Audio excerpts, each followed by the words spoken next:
But you're still a clear believer that if you have a football basket, if you have an academy with several levels of age, you must build a philosophy of play which fits with the first team, that it must be continuous, that the kids who are learning, beginning 8, 10, 12, 15, 17, 18, up to the first team, it must be like one continuous cycle with the same idea, the same strategy, and a correlation of ideas between all the levels. This is still true for you? It's true, but let's say halfway. Because in the first place, you educate a person. So you always start with a person. He is unique because there's just one of them. Maybe he knows football, maybe he gets into the first team, but do you care about him? Do you give him education? 99.9% of the clubs, they don't. Do they help them financially? They come into a club, 16 years old, a talent, and in 20 years it's over. Is somebody taking care about his financial situation these 4 years? So when he's finished, he's got something, he's got some sort of an education. We all know that it's a very dangerous situation for players who go too early to another country, and especially to a big club. Because if you're 20 years old, how you want to compete with another very good player for 30 years old? Maybe one, maybe two players can do it, but where do they go? And I think the value of the person is totally underestimated in almost 80% of the things. So all the things who are important, that as a person you can be a very good player, but you see so many sad things. We did some sort of investigation in Brazil 2 years ago, I think it was, 2 or 3 years ago, that 80% of the players who lift the World Championship Cup are living below poverty.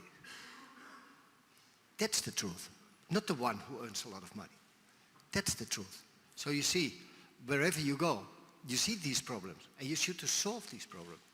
There's no club who's taking care about the financial, there's no club who takes care about any education, and I think that's one of the most important things.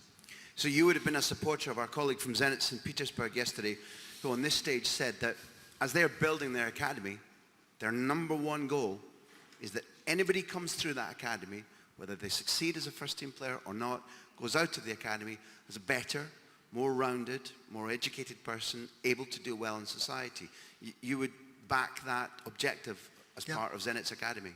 In general, I back it up completely, because the most important thing what a sporter is his character.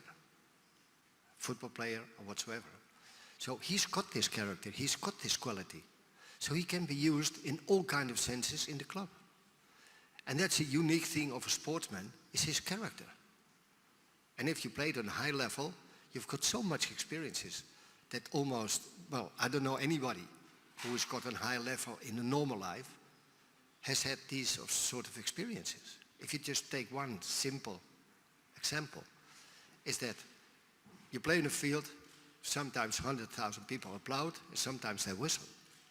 Then people from the press come, and when you win, everything is nice. But now answer him in 1 second if you lost.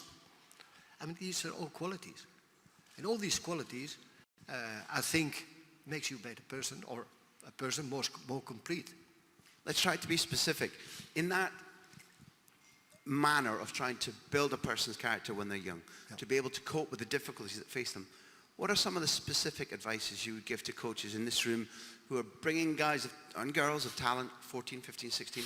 What can they do specifically that you approve of, that you know succeeds? Probably two things. It's human that you always fall back on your quality. But if you're young and you want to learn, you've got to teach the difficulties he has, not the quality he has. So it's a confrontation directly with the person. They say, okay, you've got to learn what you don't know. I don't care what you know. What you know, you've got it. That's the first stage, that the confrontation is there. And at the end, you get better as a person, you get better as a player. So you emphasize the quality first? Of course the quality first, because you don't train where the quality is. You've got to train where not the quality is. And then the responsibilities. For instance, When I was a coach, and in the beginning, they would talk about corner kicks.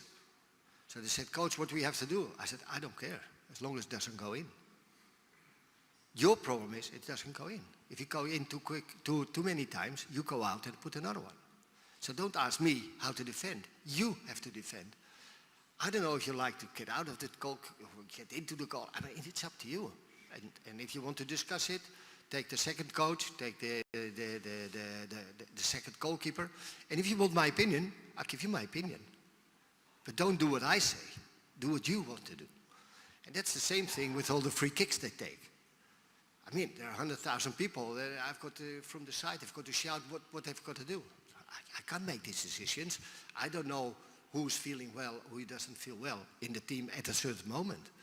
And in the training, I never, ever saw what they were doing to create a free kick. Because it's not my problem, it's their problem. Their problem is to kick the ball in the free kick.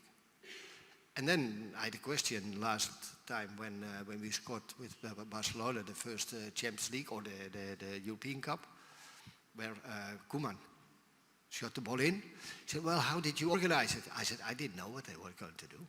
I wasn't there. It's their job to do it." And the proof is that Stoichkov told me that the previous day, they did work on it on their own. Of course. And it seems to me you've come already all the way back to what we talked about Thomas Tuchel. Yeah.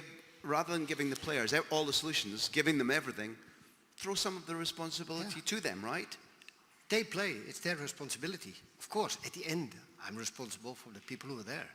But if people don't take any risk, don't take any responsibility, I mean, they can't be in the team. Or they've got nothing to say. One of the things that I think we need to be most grateful for is that you created a belief system, an atmosphere, a culture at your club, both in your first teamwork, but also in the scouters, in the people who made decisions in the academy, whereby both first Pep Guardiola and then latterly Xavi said, if this hadn't been a Cruyff club, we wouldn't have been picked, we wouldn't have survived, people wouldn't have had patience with us. Carlos Naval, who went to scout Pep Guardiola, said he walks like Charlie Chaplin. Yeah. If any other scouting report came back with that, they would say, okay, send him to the movies. Why is it that more clubs, more people don't see things the way that you do and say, talent first, character first, intelligence first, physique, size second? Why is that debate still going on? But like I said, you look at the person, you look at his qualities, and you look at his difficulties. So you name Guardiola. Guardiola technically was a great player, great vision. So it was quite easy on that side. But he was in a position that he had to defend. He was playing in front of the defense. So I said, can you defend? So I let Romario or whatever, they were out playing him. So if I've got to myself, I'm not a defender too. But if I've got to defend all this blue, I'm a very bad defender. But when I've got to defend this table, I'm the best defender. So not a question of I'm a good or bad one, it's the size. It's the meters, what you've got to defend.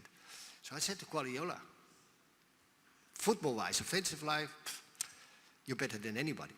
But sometimes we don't have the ball and you've got to defend. Your only job is to get the two other midfielders, one here, one there. You defend the table. You're one of the best defenders.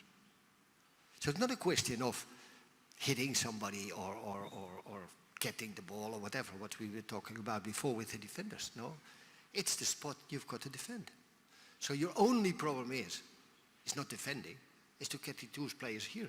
And as long as you got them here, you never get into trouble.